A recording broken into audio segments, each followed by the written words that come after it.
Y'all done fucked up. Shh. Yeah. Hello and welcome to another episode of the Great... Wow, loud door creaking. We'll start that again. Hello and welcome to another episode of the Great Crusade. As many of you have probably heard, Britain has just left the EU and a bright and cultured nation has descended into a fascist tyranny due to the actions of one lunatic. Anyway, on to the Great Crusade, a setting where the bright and cultured humanity descends into a fascist tyranny due to the actions of one lunatic. Joining me today, we have Alex playing Daevos the Devastator of the Lunar Wolves Legion 10th Company. We have Arik playing Malakai, the Lunar Wolf Psyker and Librarian. We have Tim playing Apothecary Igorek of the Lunar Wolves. We have other Shaun, now the pictures are all fucked up and it's the wrong way round again, playing the Contemptor Dreadnought Captain Darnik of 10th Company Lunar Wolf Legion. We have Shaun playing Brother Sergeant Tyvir of the Night Lords Legion.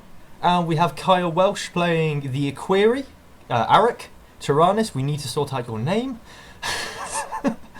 And we have Ronan playing Septum Cyber of the Iron Hands. Hey guys.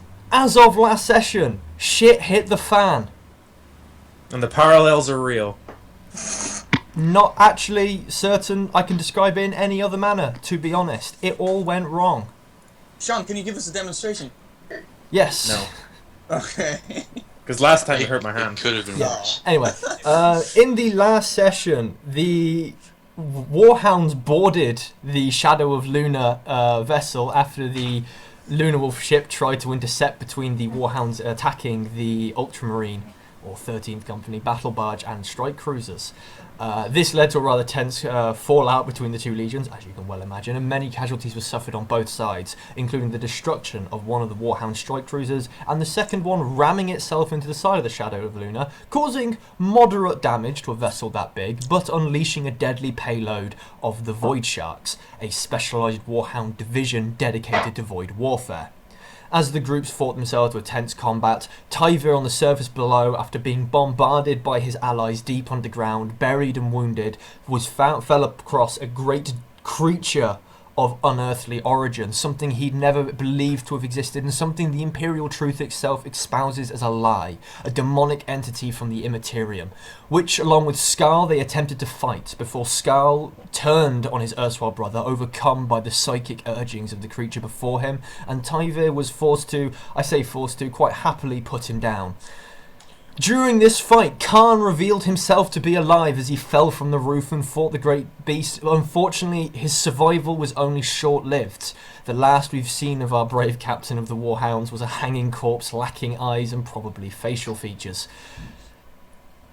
Now, as the session is about to start, the group has gathered on board the vessel. Tyvir, burnt and bloody from exposure to radiation, rescued and in a silent fury at the betrayal of his allies, as the Imperial Herald Legion in their entirety come along with the Emperor, the Custodes and Malkador to reprimand and to deal with what is possibly the greatest tragedy of the Great Crusade at its very inception.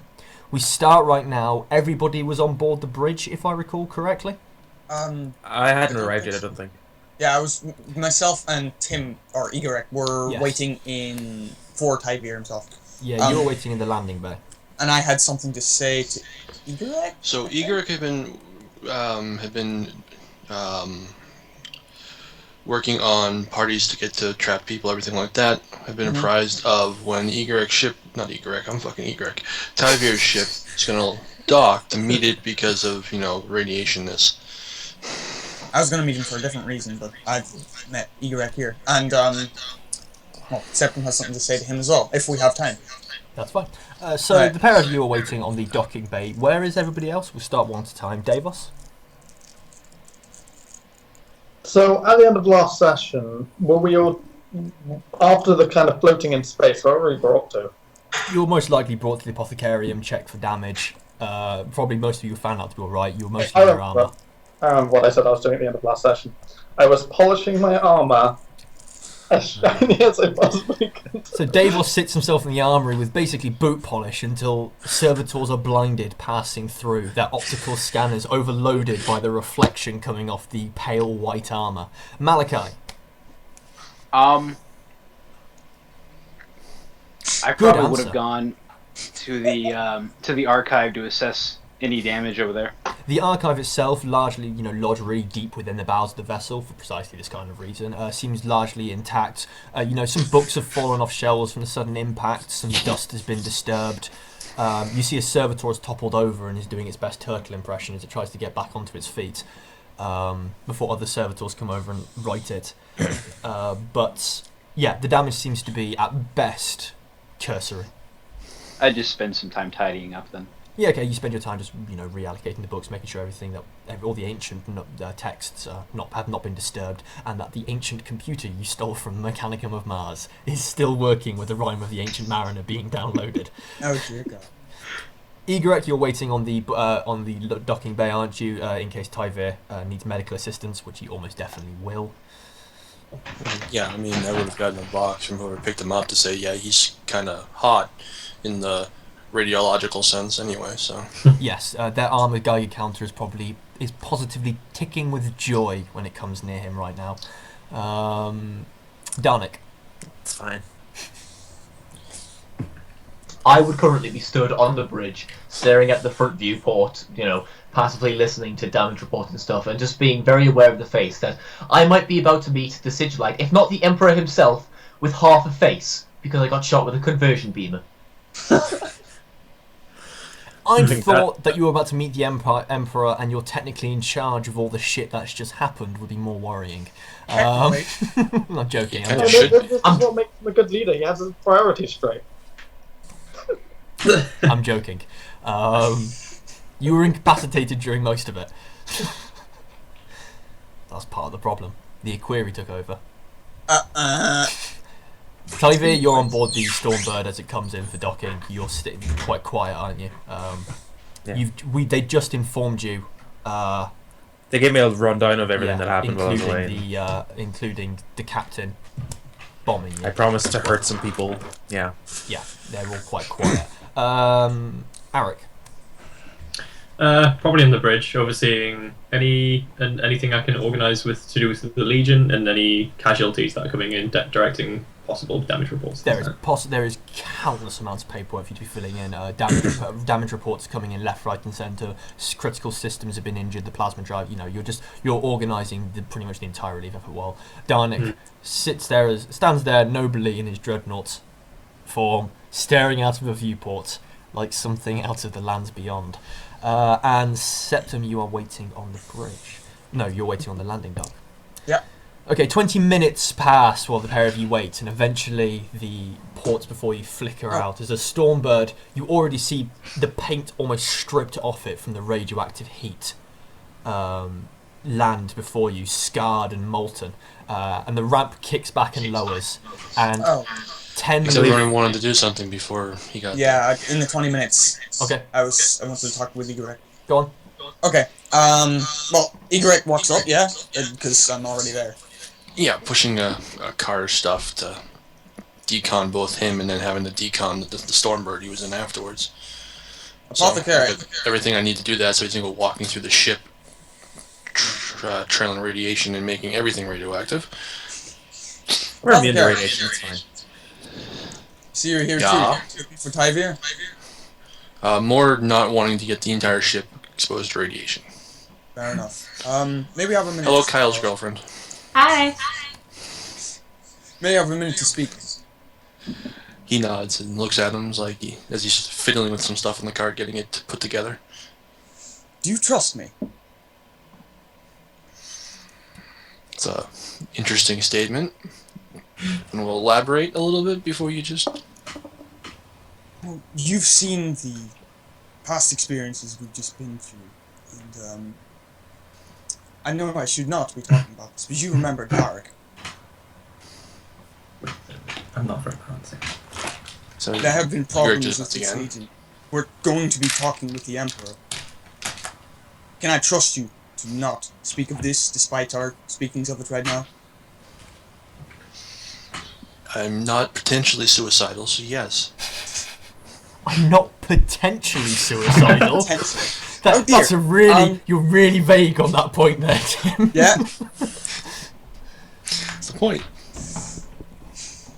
Sorry. So he could be I have- suicidal. Watch. Or he Guys, could definitely guys. not be suicidal. I have been looking at the or analysing the tactics that our esteemed captain has been using, and I'm afraid that he may not be up to spec to what the Emperor or anyone else of the Custodes may be expecting of the loyal legiones Astartes. And I'm wondering what that might mean for... Tager? I'm copying other Shaun's expression right now. Okay. I wonder what that might mean for your squad in particular, knowing the act of betrayal that we witnessed earlier. Well, it should make things very interesting. But do you trust me? As I come back. As far as I trust anyone else. Okay, I understand. More than some, less than others. Well, I require you as an ally among others. And I am not happy with the situation, Igorek. I'm sure you're probably not either. I haven't been happy with the situation since we left the Soul System. Since before we left the Soul System, rather. So, what this is all coming to is, what are we going to do with the captain?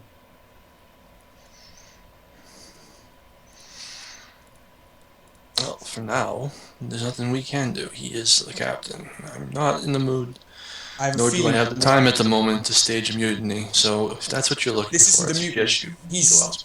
I have a feeling the Emperor's fist is going to come down really hard on him. There's not much we can do about that. He is, the Emperor, after all. And you saw, you were there the last time the Custodes were. Good luck speaking out of turn without getting yourself killed. Especially with the Emperor there. He'd just burn you out like a candle.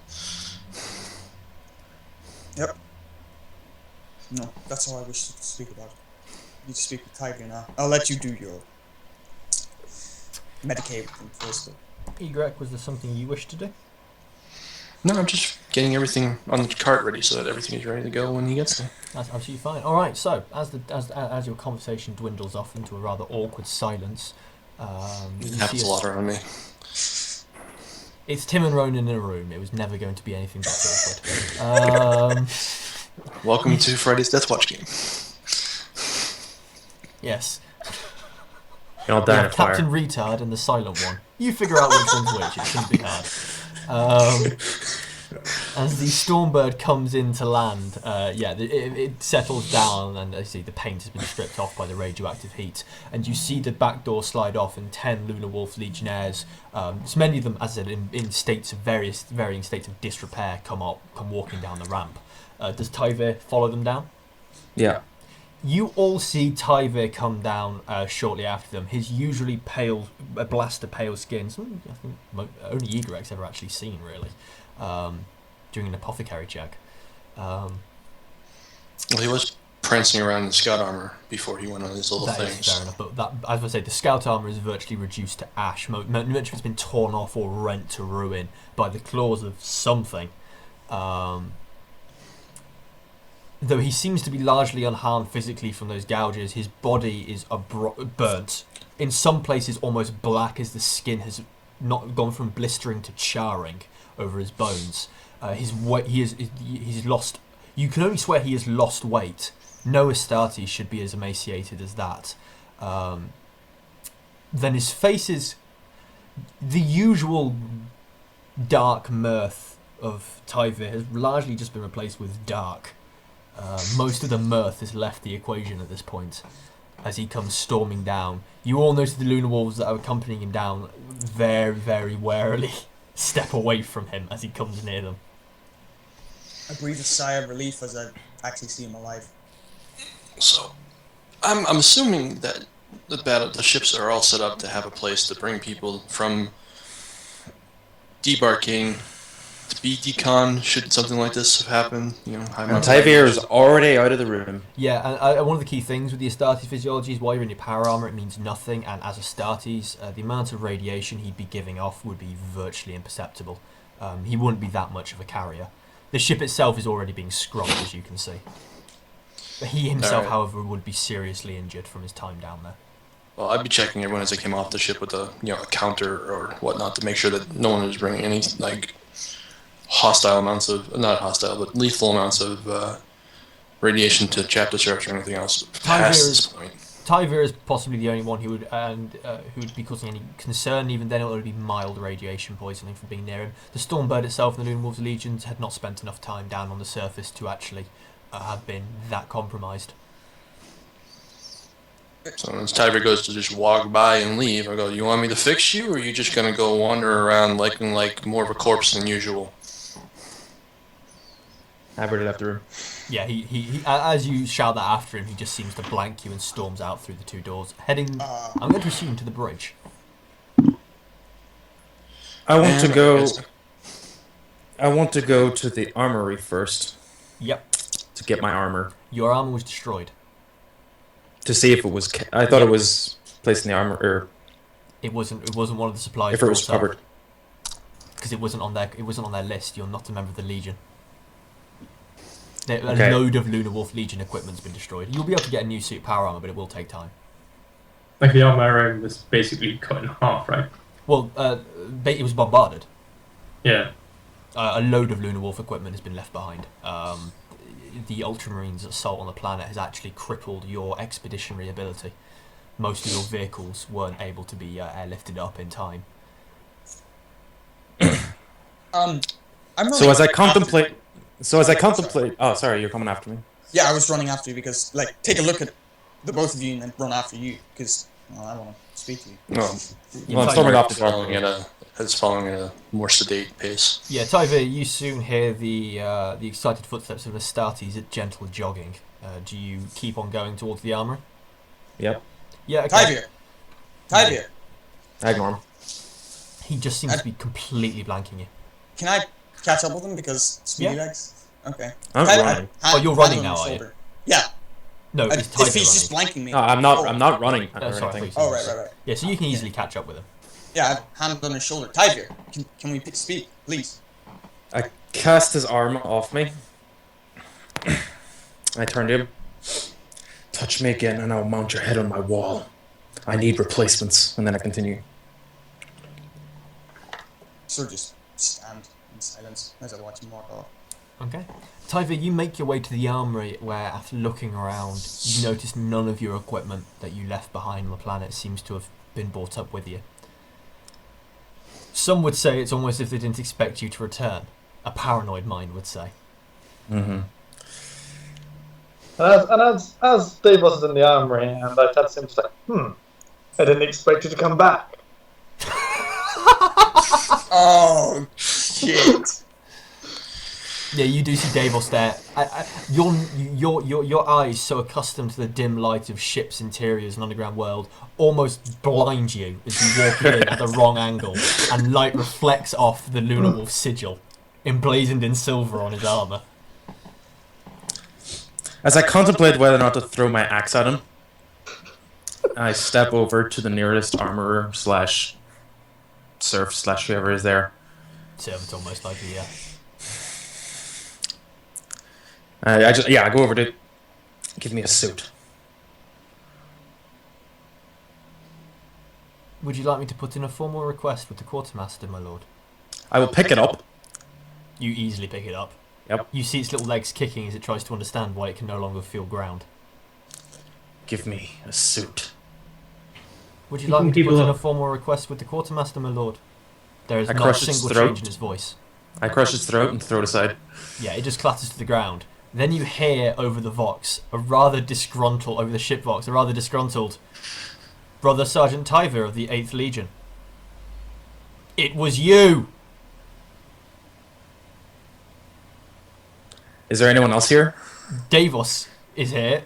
And Daevos seems to be a little freaked out by this as he looks up. As you all clearly... He expects us from Tyvir. He's focused on getting that... This is Deltrian. Pardon? This is Deltrian's voice over the vox. Oh, Deltrian's voice over the... Oh. You look a little bit confused as Deltrian's voice shouts out of the ship vox. That's just like... What? And out of another corridor comes what you can describe as half a brain in a glass cylinder mounted on some sort of wheeled chassis rolling into the room. Do I recognize it? No.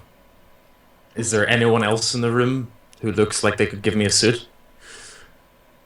There isn't anyone else in the room, but the glass cylinder like little flares up, and you it kind of speaks out in a flat, it kind of has flat monotone voice that you recognise intrinsically as Deltrin's, despite the lack of intonation. I see you survived as well as me. I step over to it. Deltrin, give me a suit. That will take some time. The Lunar Wolf Legion has suffered crippling casualties to its supplies, but I will make sure that your order is put to the top of the list. It will not. I however, don't be the care first if one. you have to pry a wolf out of it. Give me a suit. Daevos, you overhear this. You hear Deltrin almost tut at you, and he goes, "You must understand, the suits are not a one-size-fits-all policy. We have your measurements. We shall produce a new one for you as soon as we possibly can. Hopefully by the end of this day." Industrious as ever, Deltrin. Even with your new makeover. You hear almost a clicking noise, and you guess that this is the vocal version of rolling your eyes. You all, by the way, a pair of you notice this is very unlike Deltrin to be giving off these very almost human characteristics. He goes, I'm a bit too blinded by indescribable rage. He goes, "I will get to work. I will get the servitors to work on it personally." Now, Tyvir, I'm going to give you a word of advice. If you have noticed, the custodes and potentially the Emperor himself will be arriving in a short time. I would prepare yourself. Anyway. I step over and loom over Daevos. Oh. And then just step You can't over. have- I just... That wasn't... Can't have my hammer.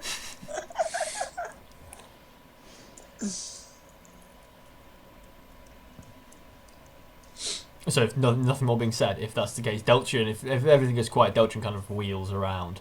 Then once you do feel probably you should ask what the hell happened to him. I am indeed covered in radiation burns. Well, that's Tyvir. I was also talking about Deltrin at the same time. He was not a brain in a jar the last time anyone saw him.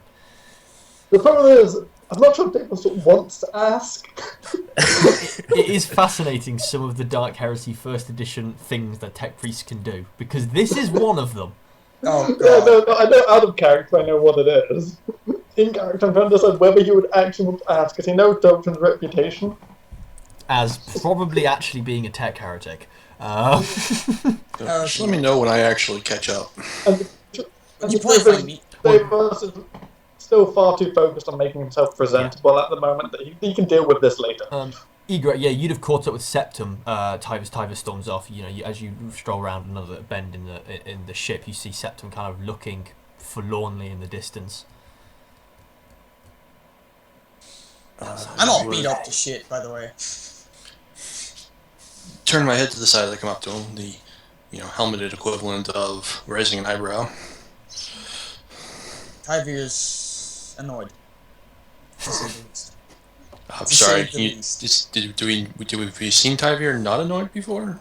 I'm saying to the least, he I'm is never annoyed. utterly furious, I believe. Well, that should be fun then. I Add it to wouldn't the list of talk- things that are problematic right now. I wouldn't talk to him. Igorek, I meant to get myself patched up. Do you think you could look me over? If you head down to the Apothecary, I'll be along in a few moments. I just want to make sure that he doesn't hurt anything in his blind, unseething rage. Tell me when he's feeling So better. put it. Oh, see you in the Switching Apothecary. back to the bridge quickly, however, Captain Descartes turns to Darnik. My lord, we have an incoming hail. From who, Captain? The captain of... He takes a look through some of his... through the scrolling databanks. The Righteous Creed.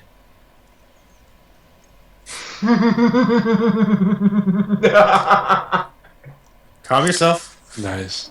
You right, Shaun? Yep, it's fine. Open a channel. You see a rather bored-looking mortal sat at the throne, and his accents... If it hadn't been for his accents, you'd sure he'd sound far more normal, but he just sounds done. Please be aware that the Emperor and his Custodes contingent demand boarding access. They will be arriving in the next 30 minutes. Clear your docking area, ensure security is as tight as ever, and have every important member of personnel confined to the bridge. Right away. The Imperial Heralds would also like it to be known that should any attempts to be flee made, we will shoot you out of the sky. I turn to Ducard and I say, well, it doesn't matter what station area it is anyway. I just kind of like nod to him and say, understood. I really hope you do, Captain. This isn't an idle threat. I'm aware. I have been instructed to make sure that even the slightest problem with protocol, and you will all see the Emperor's wrath first and foremost. The Custodes are looking for blood.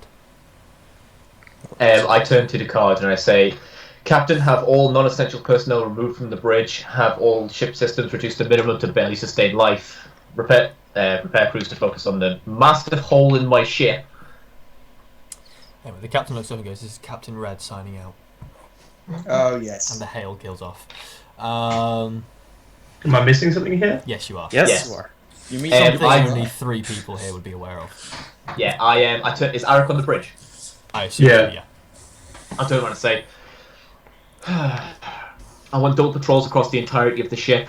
All mortals are to return to their quarters if not on active duty and declared essential. You heard the captain. Clear the docking area. Get the squad up to the bridge. Roger that. Sir, should I send out a ship-wide vox? Just to let everyone on board know that what's going on. We don't want any slip-ups. Ducard looks up and goes, we might want to not inform the general workers what's going on. If they think the Emperor's coming, there'll be riots on the shipping deck. Yeah. Okay, understood. I'm gonna go ahead to get that done. Okay. Everyone who's got armour and on Daevos, for example, your bead kicks off that you have been demanded to attend the bridge. You see other Astartes legionnaires seeming to confine themselves in their armoury as you get ready to leave. We'll go up to Tyvir and whisper so that other people can't hear. We're demanded on the bridge now, so try not to break it. And I head off. Okay. Once again, considering whether or not to throw my axe, I head to a locker, I don't care which, and take out a shirt. Yeah, you find a training shirt and some trousers that roughly fit you, though you have to tighten the belt quite considerably. Mm-hmm. And it does. And moving causes you some measure of discomfort. It causes some measure of discomfort as fabric rubs across the burns and blisters on your skin.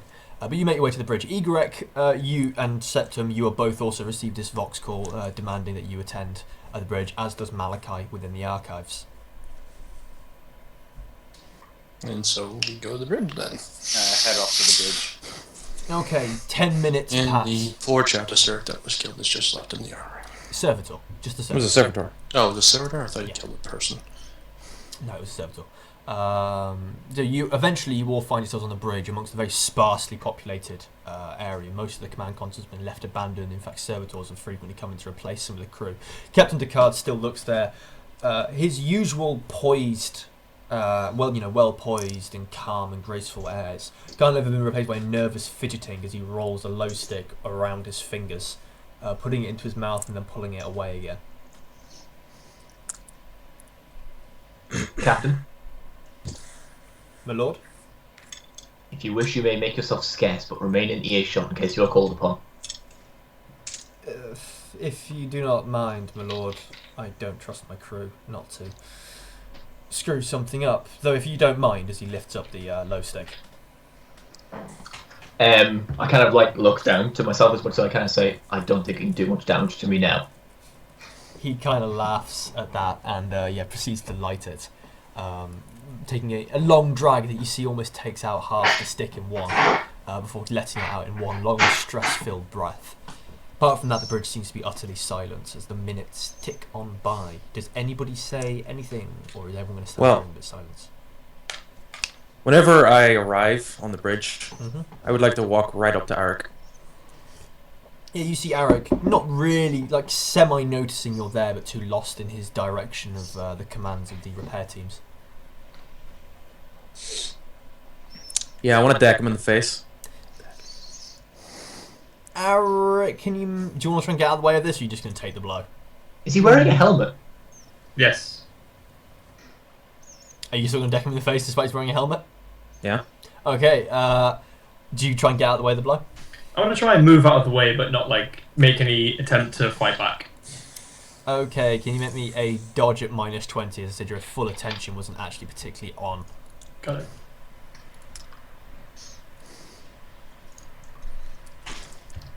By the way, was I just moved to the bridge? Because I had to nip off for a second. Yeah, you've gone to the bridge, most likely. Okay, that's fine. You managed to just step back at the last second as Tyvir's blow comes, but the look of fury on Tyvir's face does not indicate somebody willing to let up after a single thrust. Yeah, I'm visibly disturbed at the look on Tyvir's face. You're wearing a helmet. Me? Yeah, you said you were wearing a helmet. Yeah, but I'm like You taking don't it back look as, like anything. His presence. You look like a helmet. You look like Body step language, back and like your hands kind of raised and the data slate goes to one side as you seem unsteady on your feet. Tyvir, do you follow up? When I miss the first swing with one hand, I've already started to draw my axe, but I don't draw it and swipe. I draw it very threateningly. As you draw it, you hear the captain yell "Terror!" as he almost dives out of his chair to the side. As Daevos sees Tyvir kind of reaching for his axe, he's going to try and just hold his arm still from behind. Just be like, I'm going to say Tyler's going to get it off first because you're reacting to somebody moving. Oh, yeah. But yeah, you go to reach for him as Tyler draws the axe out, and do you just hold it in the air? Yep, I just stop like this, right in front of Arik. Arik, you have a power axe maybe a foot away from your neck. If the Emperor wasn't about to board, I'd cut your head off right now. It's a good thing it is then, isn't it? Won't be here for long. And I put it away. you're threatening your fellow Astartes just before the Emperor is about to board. I'm sorry, which one of you was bombarded from orbit? That'll be you. And I go By the and Ultramarines. sit And you're alive, so 13. hold it in. There is a better time to resolve things like this. Shut up, Daevos. Time is not now. Descartes looks up at Darnik as this bickering seems to be growing in tension. Where before varying legions together have always caused a bit of friction, brothers will often fight amongst each other. For example, this looks like it's about to kill somebody. This is the kind of tension you could cut a man's throat with, for say. Cousins. And Descartes looks up at Darnik, almost begging him to please stop them before they blow up my bridge. I say, Malakai, please separate Tyvir from Daevos and Arik for the time being. I already left. Yeah, he's storming out. Okay. I turn to Descartes and I say, tempers are running frayed with all, Captain. He finishes off his low stick in a second drag. Lets it out and goes, "Pardon the language, my lord, but no fucking shit." So at that point, the comm beacon on his station starts beeping, and he kind of scrambles to his feet over the railing to slam it down. And you realise that whoever's on the other end has just seen Descartes' head come diagonally inwards into his chair as he's basically rolled over the console into a seat. You hear an almost a kind of startled. This is the Golden Dawn calling in. Are the hangar bays cleared? You hear Descartes go. Aye. They are. Proceed to 43. Please be led aware that the Emperor is on board.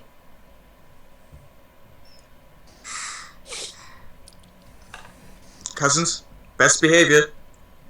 You hear the Vox click off. Are we Descartes looks to up. receive them, or are we to wait here? You have to wait here. Okay. Security has already been mobilised. One of the things you were organising was security down in the hangar bay. Yeah.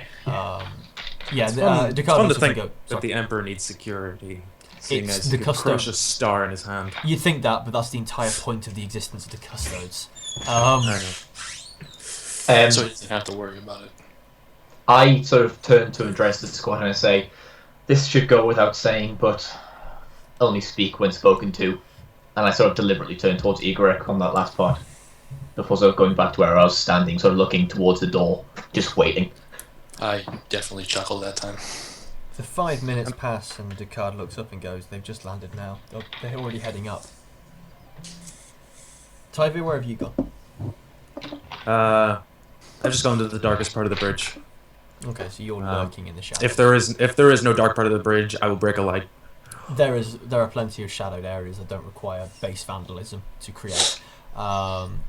You kind of sit down and just start looming out. Your body's already starting to heal the damage being done to it, but even so, you can tell that you were very close to death. So my helmet is off, by the way, just to put that out there. A few minutes pass, and then the doors to the bridge open, and my helmet's off as well, just to... Yes. Four golden armoured warriors stride in, halberds mounted with twin bolters along the halves as they step in almost perfect unison into the hall and then stand flanking the bridge. Standard attention. Yeah. I kneel if I can. Yeah, Contemptors can kneel. Kneel. I kneel. I stand in the Which way is- which I think would be most appropriate. Which is almost ironic that the Contemptor can kneel. I do not kneel at the arrival of the Custodes. However, when the big E himself shows up, I will kneel.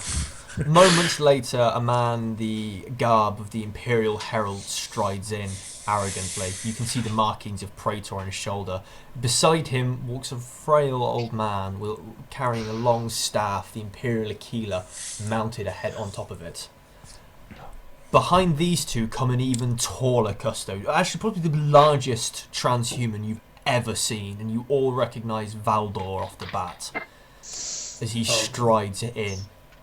And you can tell from his unhelmeted features, if he had his way, you would all be dead by now. They all stand in the centre of the room silently, completely ignoring it as they stare at the windscreens. And then finally, you all drop to your knees as a psychic, whoever already hasn't, as a psychic imperative slams through your mind, strong enough to break almost your personality into pieces. And a rather slight figure, barely taller than Malkador, walks in a golden robe, though his face seems to be obscured by a bright light that emanates from behind his eyes. And the Emperor strides in. You may rise. His voice seems to boom through all of your heads at the same time. I rise with a disturbingly large amount of mechanical groans and creaks and the sound of straining servos. And an occasional spark. I rise as gracefully as I can. Probably sparking as well. He looks across at all the Marines before him and goes, each and every single one of you has failed.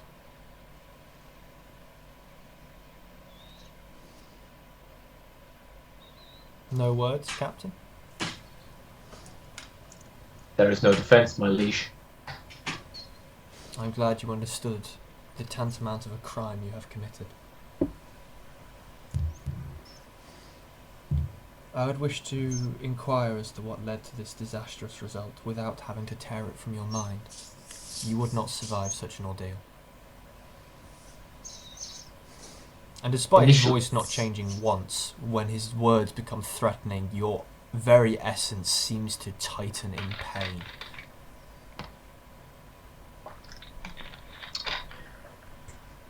The fault should be levelled solely against myself, my liege.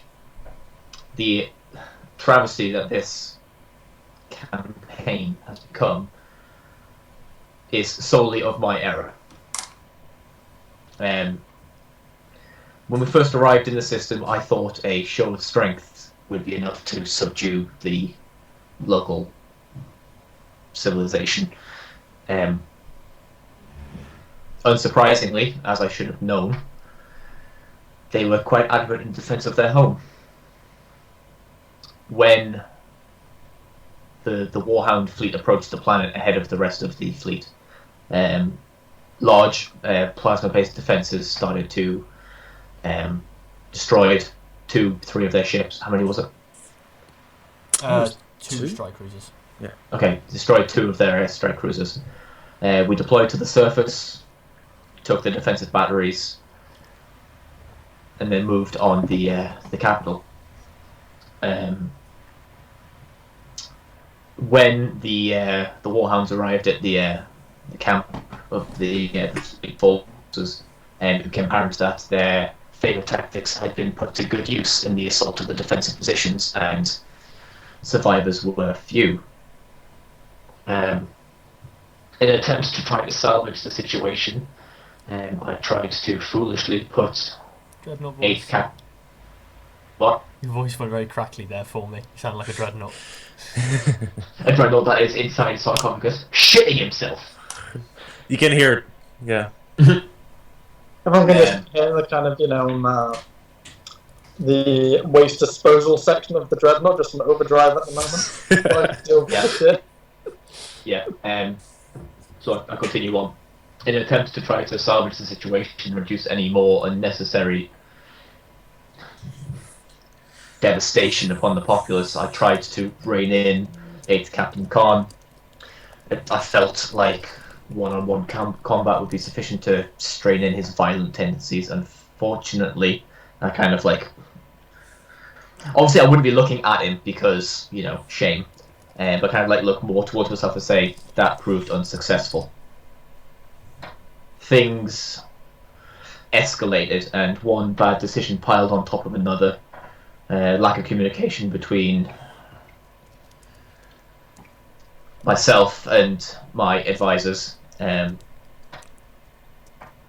I regained consciousness and command, I devised a plan that we would return the 10th Company to orbit, and after a covert strike led by Brother Sergeant Tyvir of the 8th Legion? Yeah, 8. Yeah, of the 8th Legion, would disable the defences of the city. We would drop in and secure the residential district to try to save as many of the survivors as we could from Khan's fury.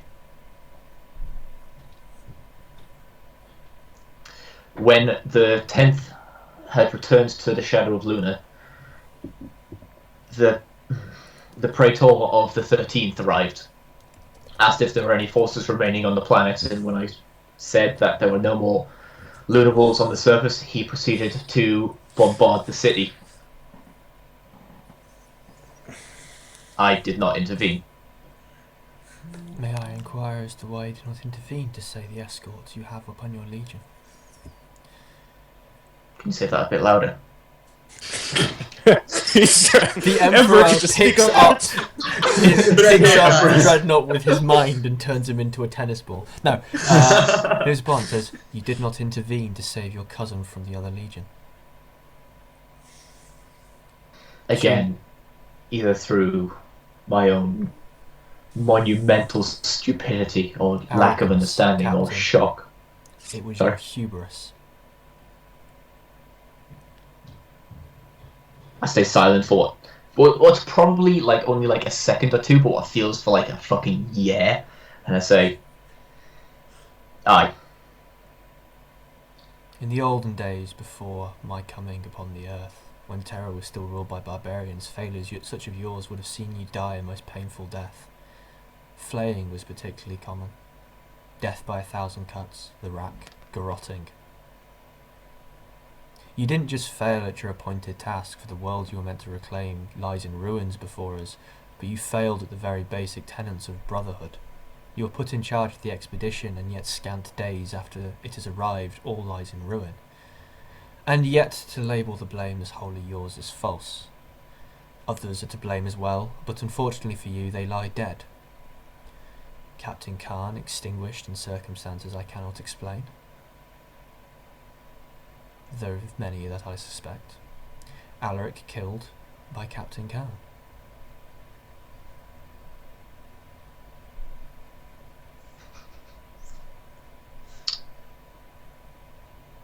I can only offer answers that I possess, my liege. I will not execute you. I will not demote you.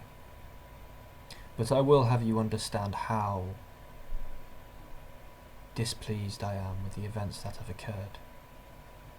And you get a sense, especially as the emotion roils over you, glimpses of 1,000 worlds spinning, his hands undone by one tiny thread pulled loose, your thread, everything unravelling before your eyes, that his displeased is a level of fury not capable of being felt by a human form without being lost to madness. Instead, you are no longer the sole person in charge of this legion, in charge of this company. A chaplain from the Imperial Heralds will share joint custody. You will run through all plans with him. He will have final say on your actions. He will have final reprimand, and should he see that your actions lead to the damage of the Legion and the damage to the Crusade, he shall have you removed. I nod with my devastated helmet. Is this understood? Aye, my liege. Praetor, who have you selected? The Praetor steps forward. We have a young initiate into the chaplain. He smirks ever so slightly. He is very, very talented. The Emperor turns. Make sure that he gets his quarters sorted out. He can introduce himself to the captain at a later date. And then he pauses, as almost if lost in thought. Even Malkador seems concerned by this as he turns to face him. The Emperor turns. You will make your way to the Catonian system at once. I will not. He turns to everyone else in this room. Do not believe the blame lies solely with the captain, for you have all individually let him down. Cousin and brother of his kin, you were not there to catch him when he fell. You are a disgrace before the Astartes. Each and every single one of you was risen to a pinnacle of humanity, and you have let your baser needs, your vices and egos rule over you instead. I am disappointed. Let this be the last time I need talk to one of my legions. There will not be a second time so pleasant. And he strides out. And you all feel the pressure lift as he leaves. And seconds later you hear a crackling boom. And the smell of sulphur and the taste of sulphur upon your tongue, and the smell of brimstone in your nose. The custodians all turn to one another and leave, apart from Valdor, who remains with Malkador and the Praetor. What's the name of the Praetor, sorry, of the Herald? We haven't found out yet. You haven't found out, you haven't asked him. Okay. Yes, you all kind of breathe out. The captain kind of still there. You realise he's actually dug nails into his palm, and he's bleeding profusely. Many of the servitors seem to have gone haywire, but the custodes look over, and the Valdor looks over to each one of you and goes, "You are the biggest nightmares I have ever had to deal with." I say nothing and just kind of stand there mechanically groaning. No words? None at all? Fine. Was it Valdor who spoke this last time, or was it someone else? You were spoken to specifically by Amon, but Valdor spoke to another group. Valdor was the one who eventually spoke to all of you. But you were approached by... I think Igorek and you were approached by Amon. In the cupboard. Yes. Yeah, in our little broom closet. Yeah, in your broom closet discussing things. Amon approached you, but yeah, Valdor was the one who spoke to and almost threatened to kill Igorek. But didn't almost threaten, did just threaten. I think he threatened to kill me as well. Yeah. Val looks around and goes, I hope you understand the disgrace you have put upon the legions. This has had to be kept quiet, so I'm going to say this now. Word of this goes nowhere. The 13th Legion, the Warhounds, or survivors of them, have been reprimanded and have also been dealt with appropriately. Heads have rolled, be glad it's not yours. But this secret stays here. No Imperial Army regiment is to find out that the Astartes murdered their allies.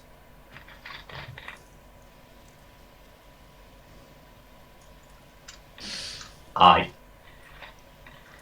I'm gonna finally straighten up. because the pressure's sort of Yeah. released, and I'm just sort of like coming back to my senses. And as he says this about like heads are rolling and things like that, I'm gonna. So like I removed my helmet and everything before the entrance of everyone, and I'm gonna say to him, Lord, what of the planet?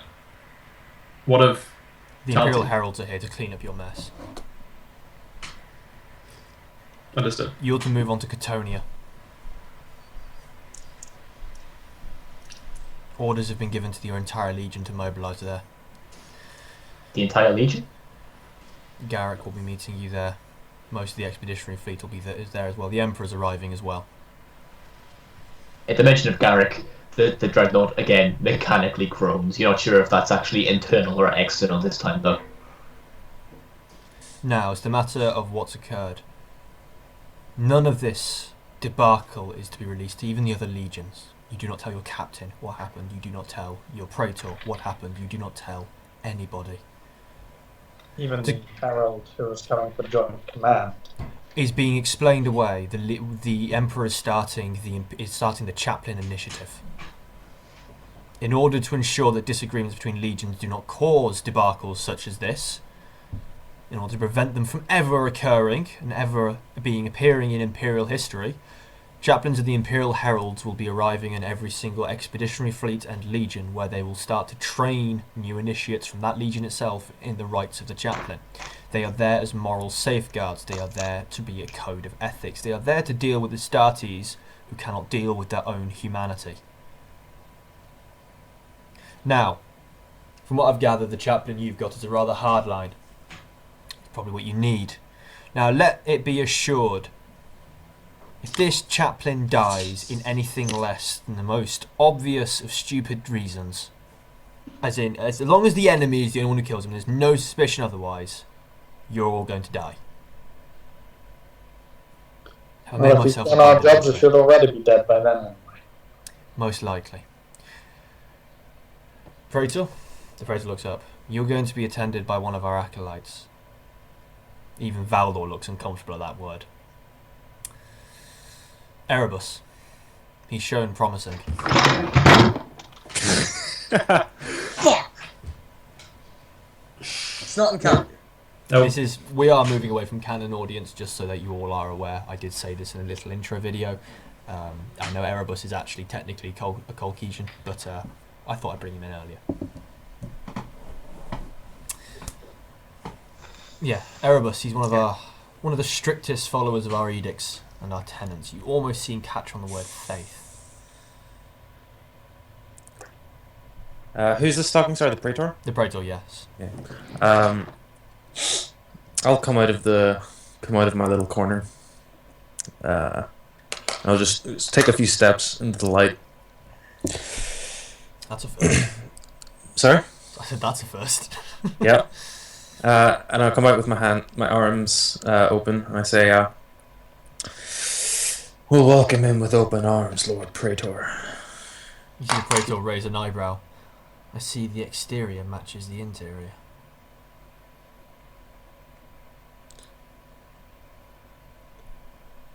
When might we expect the arrival of Chaplain Erebus? He's already made his quarters. Let it be understood that you have no authority over him. No. You are in joint command of this company, and whatever expeditionary fleet you may end up in. During council meetings and war meetings, he will remain shadowed and hidden. He will not speak out during any public face with other legions or other members of your command. He does not wish to insinuate that he smiles at us. The Lunar Wolves have failed so demonstrably before the Emperor. We are more political than that. I think you'll find his words rather enlightening. Anyway, he looks up at Valdor. I see no reason for me to be here, lest their failure taint my own person. Disgrace is a way of spreading amongst the Astartes. Valdor nods, and the Praetor strides out. Valdor looks at you. one last time, and then with Malkador strides out.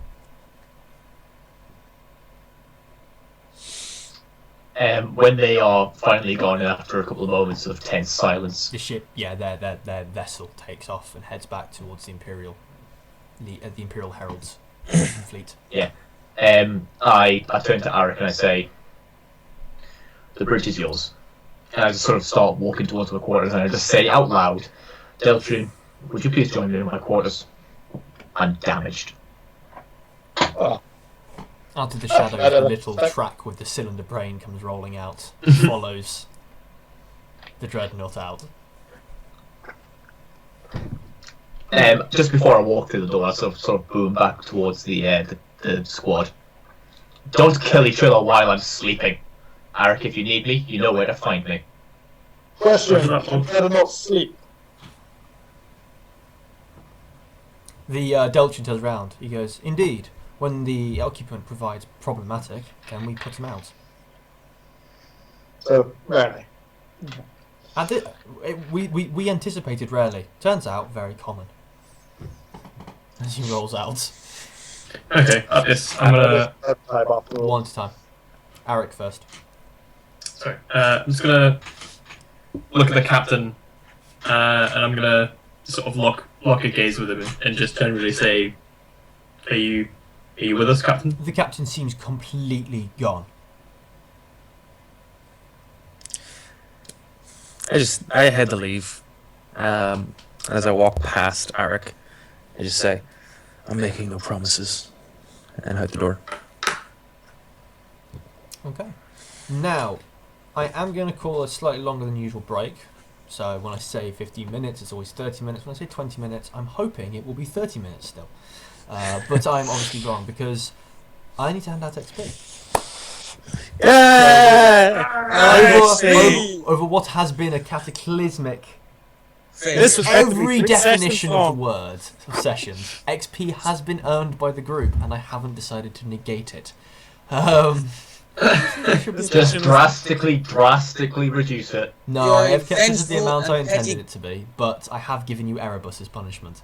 I require correction. I think Erebus is the right way. You're a bastard. Yeah. So we will be calling a Fuck quick. that guy. I say quick. We'll be calling a temporary. Temporary? Of course, it's temporary. It's a break. I'm out of it. We're going to just call a small little period of timeout for my brain to reset itself and for me to feed an addiction and give him XP. So we'll be back momentarily, guys. Doobie doobie. Bye.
Fuck dolphins. Okay, everybody, hello, and we're back. Sorry for the slightly delayed break. Everyone was asking me retarded questions, Ronan. Yeah, Ronan. Which then started a spiel of retarded questions from everybody. Not me. And a rather ominous one from Alex. To be fair, the ship is largely now orbiting Tauti as the Imperial Heralds move into attack pattern, as you will watch rather disgraced in the eyes of the Imperium as they start to descend below, most likely to fulfill a style of warfare more horrific than that of even the Warhounds. The Imperial Heralds have not earned themselves a fantastic reputation in the previous months of the war.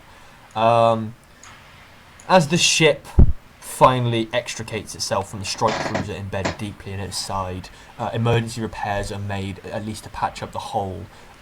Integrity is restored to the atmosphere and gravity is brought back online, as well as power and lighting.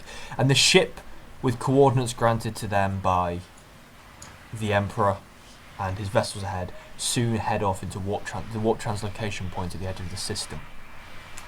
As the days have gone by, as you've reached the system, most of you have been busy either sulking, brooding, or finding ways to constructively fill up the shame that now hangs as a pall over your entire company.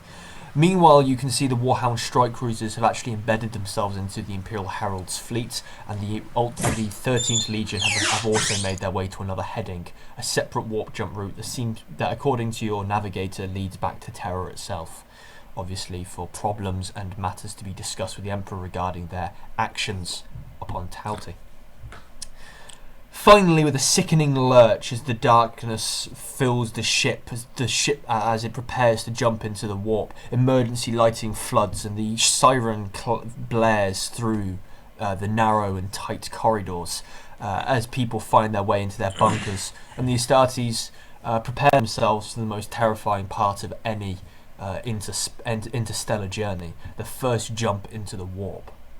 The ship tears and groans and shrieks, and in cacophonous synchronization with this, the howls of the Sea of Storms lures outside, and through the viewports that remain open on the observation deck, purple mixes with colours unseen before by the human eyes. Some swear they see the skulls of those they have killed lingering before others, those they will kill in the future. Some see their own mirrored reflection staring back. None know which of these is true. The Immaterium is an odd place indeed. But eventually, as each of you feels your souls about to tear free of your bodies, they snap back into place as the Gellerfield kicks in, and soon you are set to sail in the warp itself. During what is expected to be a 3-week journey, I'm going to go through each of the players and figure out what they as their character are going to be doing, and most likely hand out some form of mechanical benefit for their times practicing. Daevos, are you alright, Alex? Sorry, Rebecca's talking you to me. went full Stephen Hawkins on us there. Rebecca's on the side of the server and she's talking to me, so I think I'm allowed to say that. What's Daevos doing during these 3 weeks? What does Daevos do in these 3 weeks? Oh, God. Truth is, he's pretty annoyed, but I'm not sure how that influenced what he does over the 3 weeks.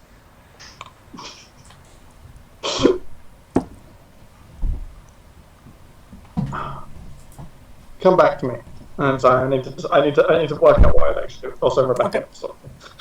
Arik, what's Malakai doing? I think over the 3 weeks in transit. Eric. Oh, like me, Eric? Yeah, it's alright. I'm doing it based on my Skype image call. I've just realised Eric and Arik can sound similar. Hey. Malakai. Actually, I need to think about it too.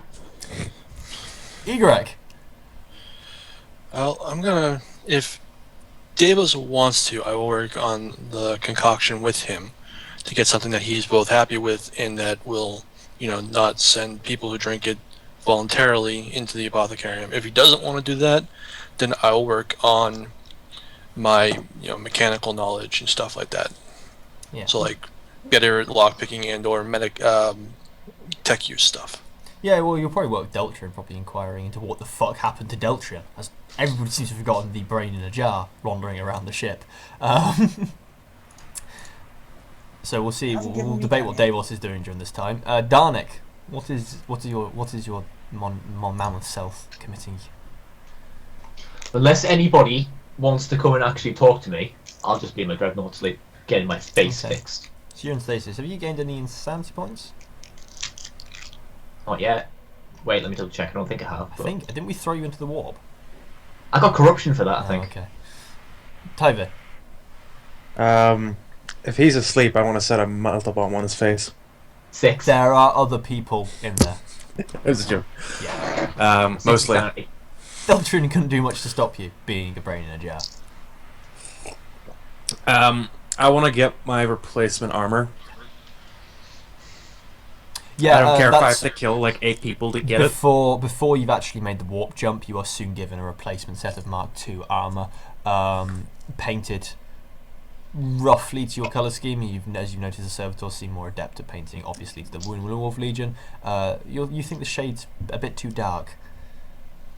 In my off time, I will rectify that. That's fine. Yeah, you spend your time going over it, painting over. Aside from that, my physical form has been torn apart rather unpleasantly. So I'm going to spend the next few weeks retraining myself physically. Mostly spending my time, for example, wrestling with loading servitors out of power armor. Trying to convince other Astartes to wrestle me with them wearing power armor to see how I stand up. And basically just trying to rehabilitate my physical strength. Okay. I'll give you a point of strength for that during this journey. That put you at 100. No, 110? no, I need to buy more strength. Yeah. And then I'm 100. Arik. So, in the absence of the captain, probably, Oh god, you're acting captain again, aren't you? yeah, just for a little bit while he's sleeping. Don't worry, Erebus is there. Yeah, he'll be fine. I do. What I'm going to spend my time 50-50 sort of during the, is it 3 weeks that we're in transit sort of thing? So what I'll be spending my time in mostly is just making sure the Legion is, well, the company is in the best of its ability, sort of like checking on the sergeants and like forming closer bonds with the legionaries under the command. While your legion is in fighting shape, and while your vehicular ability's been damaged, there are enough supplies were carried on board the battle barge to make sure none of your men were ill-equipped. They've all got what they need. It's morale. Yeah. Your men are a broken force after being shamed directly by the Emperor themselves. You are the new word bearers. Congratulations. Okay, so you're going to spend your time. So I'll give you a point of fellowship for that. Okay. Just generally picking up the morale, like trying to reignite the fire that they previously had. Picking up the morale, not any high-ranking officers. No picking up. We'll avoid that. And then generally, like the other half of the time, just spending like training, like in the sparring cages and things like that. Yeah, you can have a point of fellowship for the specifics, but 3 weeks isn't enough time to gain any Yeah. physical exertion. That'll be for the longer part of downtime. Septum.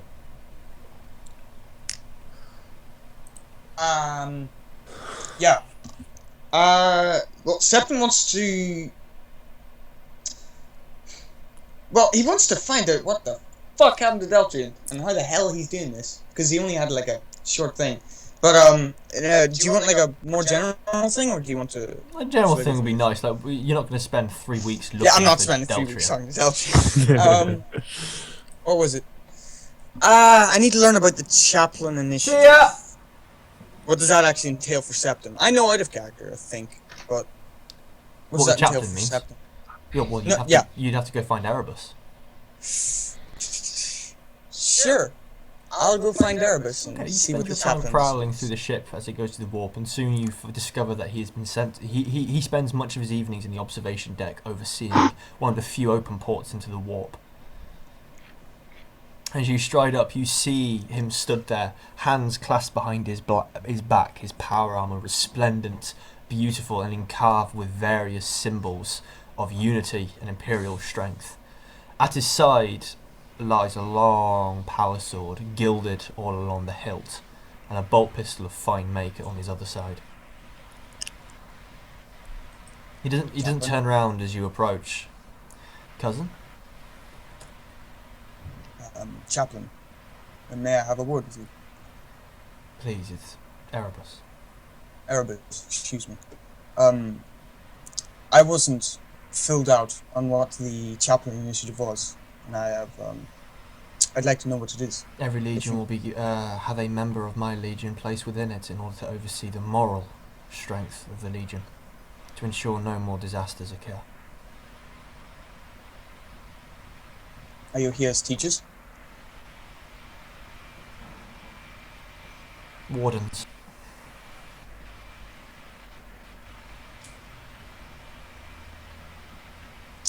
You seem at ill ease, cousin. I have not been feeling well.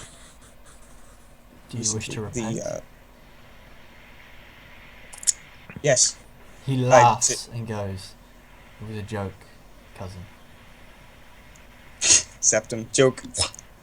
It was many of the other leaders is religious, faithful, divine. They don't understand the difference between holding to a philosophy and an ideology as strongly as one would to a god. Honestly, Erebus, I just need something to make me feel whole again. There is nothing that I can offer you. Words do not ease a warrior's soul. You'll cleanse and purify your own in battle.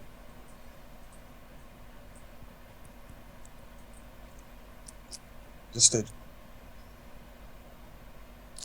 Have you ever stared long into the warp, cousin? No. Told not to. It's soothing. Is the warp like just out in front, ahead of us? Yes, it's out the observation port. I'm gonna take a tentative step forwards and look out with him.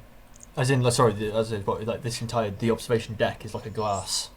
Yeah. Dome ceiling. Oh, I thought like during the warp it would be closed down. No, it's one place, not closed down. Oh, okay. Yeah, in that case, yeah, I walk up beside him and sort of stare out. It's maddening chaos. It's a storm without comparison, lashing against the glass. Soothing? It's a reminder of what we fight against. Chaos. Entropy.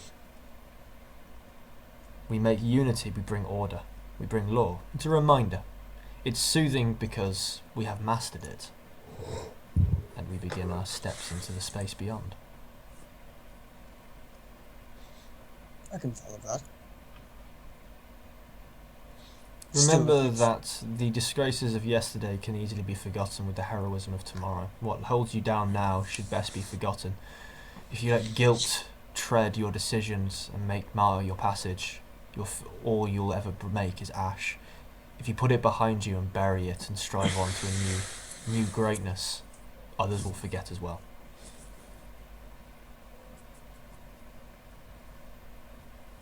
Bury it. Remember, only the Xenos cannot be redeemed. As is said. Now, I'm sure you have duties, cousin, and if you don't mind, I require some peace in which order to meditate. Of course, Captain. I bow and make my leave. Yeah. Okay. Do you go find Deltrin? Yeah, I'm gonna go. Yeah, you find Deltrin dealing with Darnik's damage, overseeing a bunch of repairs. He's still a glass cylinder brain. Magos? Cousin? You look ugly today. Yes? No? No. Yes. What? How may I pretend to be of assistance to you while apparently concealing my... He stops talking. I apologise, it is difficult now to tell when I'm thinking and when I'm talking. No, that's fine. I just wanted to ask. We didn't get to speak for a while for the last time I actually spoke to you. What The right of is this? What? I didn't actually hear you there, Jacob. The rite of duplessence. It's the ability usually done by ancient maguses who wish to instill their mind within a younger, more likely to live the passages of time. Tech priest. That way they share the wisdom with the younger one and they share his body and survive in order to collate and learn more information. It, however, has been adapted by many when the more important side of the brain, well, the more important side of the brain, the right side, the analytical function, is annihilated, in which case the left can serve to house the personality. Unfortunately enough, many view this as heretical within the Mechanicum circle due to the fact that the left side is far more creative. Oh. As such, I am now able to understand your humour. Yes, with great effect, I see. So, this metal body you're now stuck in, for lack of a better word, it still serves the same purpose as your last, correct?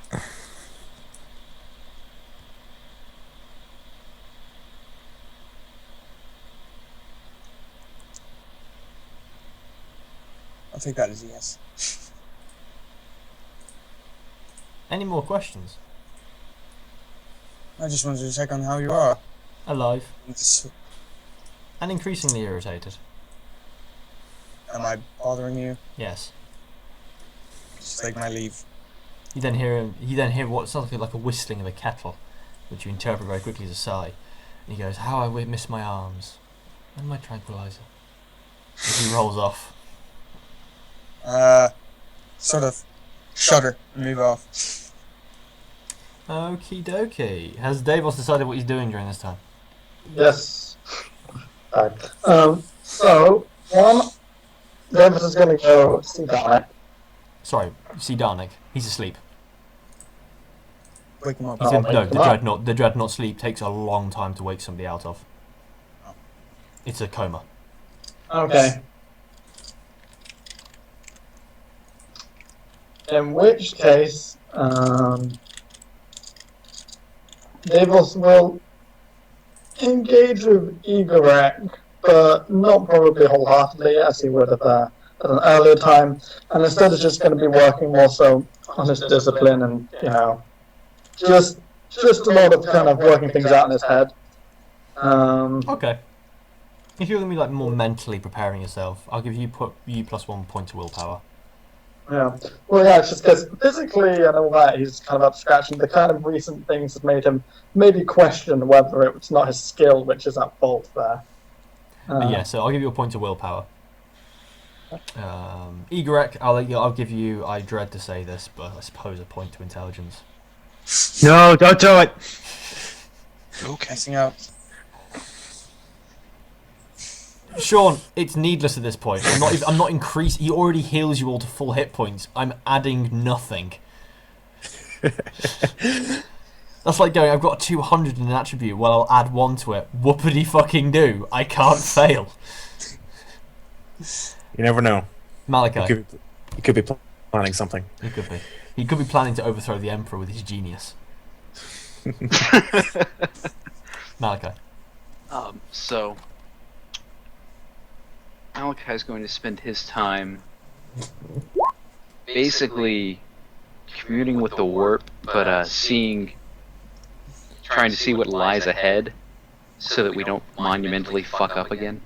You want to make a divination check? Sorry, do you want to use the augury ability? Yes, but I meant for it to be something like a little more intensive than just.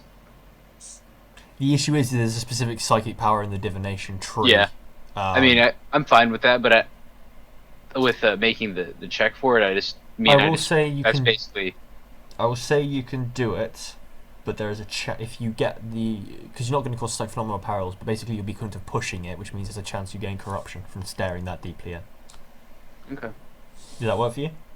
Yeah. Cool. Alright, if you'd like to make me... There's no focus power test, but can you make me a focus power test anyway? Just roll me a d100. If you roll double, there's corruption points in it for you. Alright.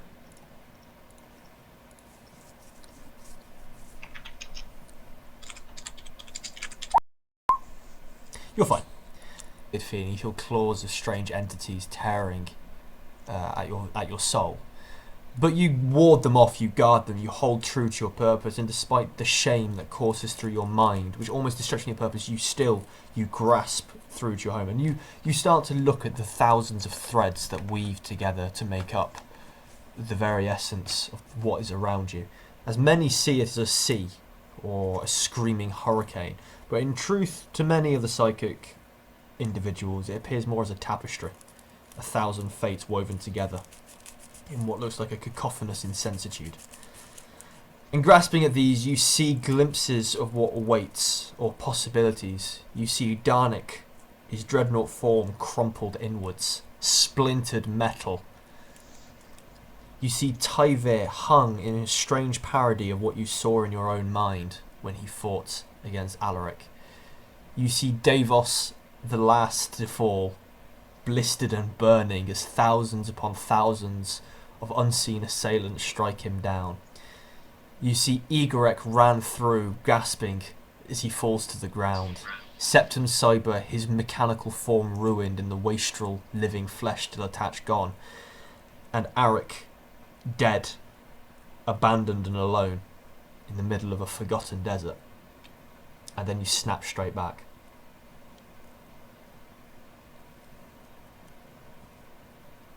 It's at this point we realise that he has already planned out expressly how he wants to kill each of us. Oh god, yeah. How do you think I get off at night? That came out Jesus Christ. The good news is apparently I didn't die. You can't see your own futures quite frequently. Thank God. I think I just gained real life insanity points. Mwah. Honestly, I think I should gain insanity points just from seeing that, regardless of everyone. No, The Emperor has abandoned us. Remember, you got to remember that like Astartes, the minds of the Astartes are so superior to that of a human. Yeah. They're able to withstand such a greater level of shock.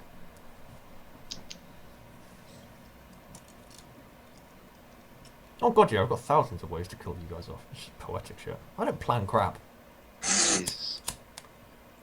Lights up a cigarette. That's because my life is now a big ball of stress. All your fault. You're welcome. It was all those people that thought they were just having a go at the government. No, to be fair, that drove me to harder stuff. This is Warhammer 40k. You didn't have a relapse, did you? Jacob doesn't relapse. I'm not a quitter, exists. is all I'll say. He's not a quitter. I'm not a quitter. No, moving on from my habits. So yeah, you snap back out of that, and even you are kind of overcome by what you just saw. But you are also aware enough, if not trained enough, to recognise that just because you saw it does not necessitate it's true. After all, you saw a much happier outcome for Tauti. Look how that turned out. Captain Warning Shot over here. Jesus. Captain Warning. Now, if we're playing Star Wars, that would be such a good pilot name. The name's Warning. The name's Warning Shot. Warning Shot McGee. Warning Shot McGruff. Not Warning Shot McGruff. Nice. But yeah. So, do you do anything in Revelation after this revelation that you're all probably going to die? Which, as Astartes, you're probably all aware of is a finality. As a I would Some of us wait. more than others. Would wait until Darnik is actually awake before bringing it to his attention and then seeing what he wants to do. Okay. Well, the 3 weeks go by as you all go about your duties. Yes, Septum? Well, I mean, I didn't really do anything meaningful. I just sort of talked to two people. That's not going to take 3 weeks, is it? What do you want to do in those? I did ask, do you want to do something meaningful? You then Yeah, told me you wanted I mean- to speak to Erebus. Yeah, no, it was after the talk with Erebus, I want to follow his advice, sort of try and get past everything that happened. I don't know how to say it. It would be mentally striving to make myself better, to cast away the weakness of doubt. Do you have any insanity points? I've got like, I think I have 4. Reduce it by 1. Okay. And standard is 5, so that reduces to 4. We have lost Arik, so we shall be temporarily waiting for Arik to come by while I have a little warning symbol on my Skype. Hold on. That's Septum with a U. It's actually in the thing. You can read it. You talking to me? No, it's talking Oh, don't worry. Septum. Don't worry, other Shaun managed to misspell Deltrian about a dozen times. That's the wrong way round. Unless you really want to do the peace symbol at me. Peace out, bro. Can we all please recognise that considering other Shaun's job, he is most likely to go postal and kill everybody in his co-workers because of us. Yeah. You can see it in his eyes. Can you see it? You can see it in his eyes. There is the look of a crazed killer. I love you. I feel. I'm the closest to him. No, he doesn't have the look of a craze. There was something I could have said then about Arik, but that would have been highly inappropriate for a stream. Okay. Was it homoerotic? Very sure. Guys! I can imagine. I've never seen a creepier thing done in my entire life to the sound of stroke my copious beard hair. You could sand wood with that thing, mate. Please do not stroke it seductively in front of me. Sanding wood, stroke. There's something here. There is a joke here, but none of us are in the mood to get it. Fuck. I love how our group has gotten so lazy now that we've known each other for a while that we don't even tell jokes. We just insinuate that there is one there to be made, but the effort is no longer required, and everybody just laughs. Guys! I want to play 40k. Ronan, something to do with your kidneys. Can I see if I can find another power sword? Oh, you'll be able to get a replacement. Okay. I'm not that cruel. Well, you blew up my armor, you blew up my trophies, you blew up me. I didn't blow you up. There was one person here who quite possibly and quite easily could have stopped all that from happening. And I like to say, Shaun, you shouldn't be angry at us or other Shaun. You should be angry at Jacob for not having the Emperor execute him. The Emperor didn't even... Oh, I mean... No, never mind. Alright, now that we're getting video back on and everything's not committing suicide anymore. So good. And apparently the ocean is flooding into Kyle's house. What? Seriously, it's like you're playing on a beach. Okay, it's gone now, it's gone, it's gone. What beaches do you go to? This is like the surf. Yeah. What beaches do you go to, Arik? Texas has no water, Eric. I don't know what you're on about. You don't know what one sounds like and haven't done for the last decade. You know how hot it is here right now? A port city. Yes. I did live near a beach till it got buried by a fucking cliff. Plymouth has a beach, technically. Well, it does. Wembury. It had Wembury. It had Wembury. No, actually, within the city. That is in fact. Oh, Barbican's. Yeah, Barbican's. Let's stop. Sir, the beach! Seriously, what is it with... Is somebody like got Hoover on your mic? It's definitely Arik, yeah. What? Arik.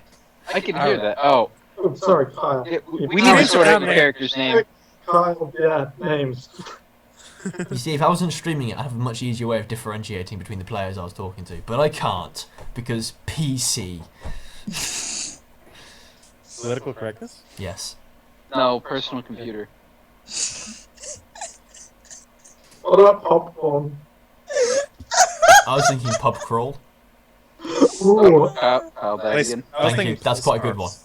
Should we like put on technical difficulties or something? I am this close to actually just burning everything down. I have yet to have a single episode work. What's the problem at the moment? Well, need to find Arik something is that works apparently best. playing in Atlantis. No, this is Kyle's internet. This isn't Skype's fault. Sir, we're tracking enemy. It's on your specs. It sounds like a beach! So you all hear the gurgling over the Vox as Arik drowns as somehow water infiltrates itself into his armour. Yep. I don't want to carry on without him because this is quite a momentous part that could do with having everybody fucking here. He's not. He's drowning, sir. I do have a question. Septum, does Ronan, does Septum sleep in his armor? Sure. Why the fuck? I don't know. What? Oh, okay. Why? No reason.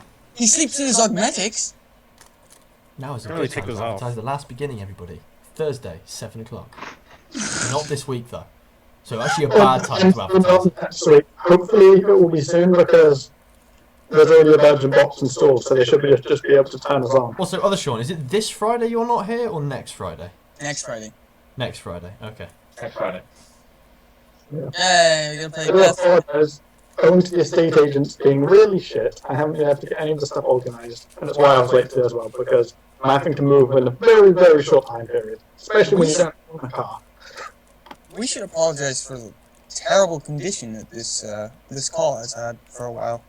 Oh no, it's just Skype, and Everyone knows. I will what's get my happening. You've had your tirade last session. yeah, I don't need to repeat myself.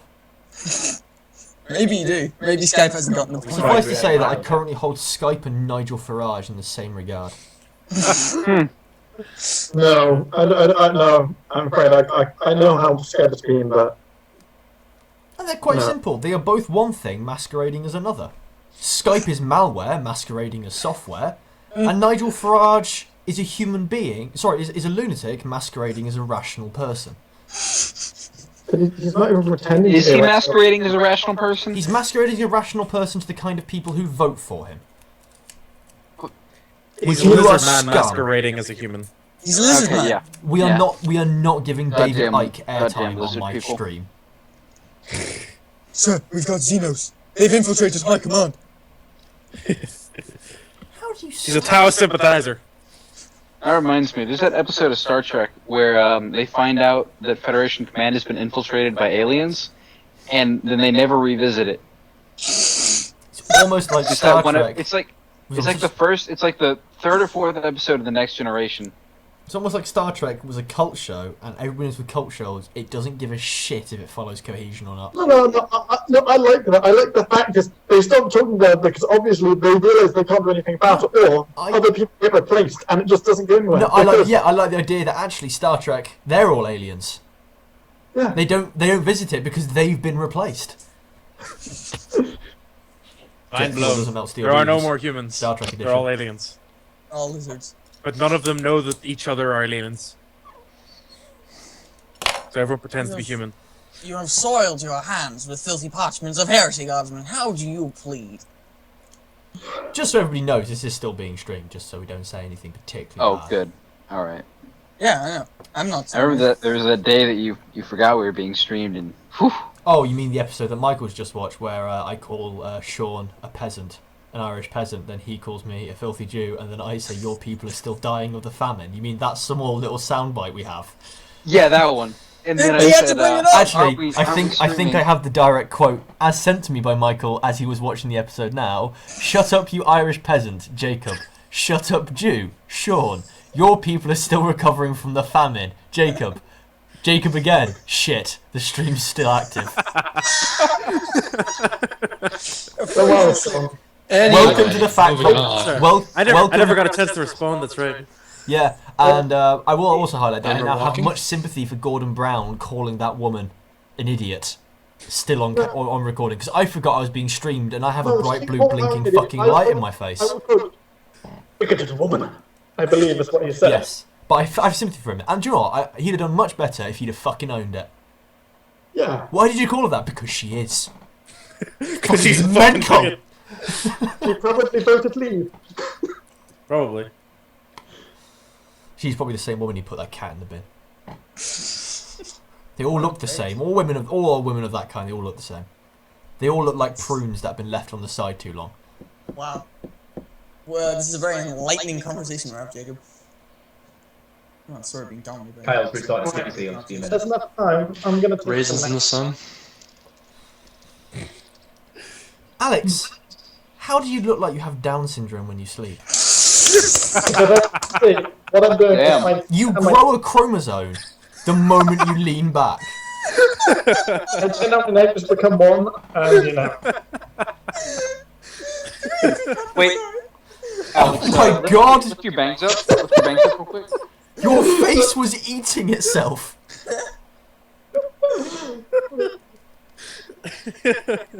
Breakfast. Breakfast. Oh, I actually don't know how much of this I'm even allowed to say online and not get in trouble for it. If you're in America, all of it. Yeah, but You can I'm say not. anything you want, Jacob. In Britain, you're not allowed to incite a riot or whatever you say. So if I was... No, I'm not going to say in case it can be technically classified as trying to incite a riot. Well, you're not allowed to attempt to incite a riot or a violent reaction. Basically, you're not allowed to make anything which would make a reasonable person be violent. Yeah, Oh. so Tim, And now Eric, is the time to put on everyone's favourite band, Kaiser Chiefs. Does this count? Right? Right. I predict a riot. Since I can only put 13 seconds of the song on, it's probably not worth it. Let's discuss the economic and political turmoil of the United Kingdom. No! And let's... It's a fucking shit show, isn't it? Yeah. We're waiting for Arik.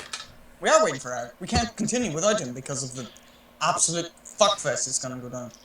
Oh, so Darnik's gonna. What did you say? I really should have said what I just said. What? Wait, what did you say? When you lean back, Repeat you it? grow a chromosome. I really shouldn't have said that. Why? What's happening? No, it's That's so only bad. make- What? only to Literally, make it throughout this entire stream, no one's seen like the non-existent Real you. nice part of me, which I would like to portray and pretend I am. In fact, all they have seen are sound bites Except of me we all being know better. horrific.